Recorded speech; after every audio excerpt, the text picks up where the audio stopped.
নবীর একটা আদর্শের কারণে জান্নাতে যাবে। সিরত মানি আদর্শ। আর এটা আমরা কদমে কদমে মুহতাজ।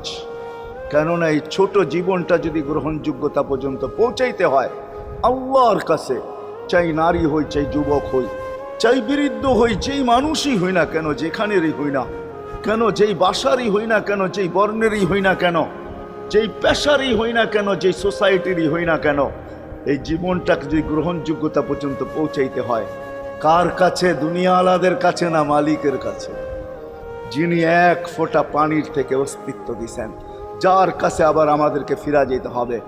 পালানের কোনো সুযোগ নাই। এই জন্যই কোরআন আমাদেরকে বোঝায় আইনাল মাফার। আল্লাহ বলতেছে কোথায় ভাগবে তুমি, বলো কোথায় ভাগবে? কবির কথাই সত্য, যদিও নাকি পালাও তুমি আকাশেতে লাগিয়ে সিঁড়ি, সিঁড়ি লাগাও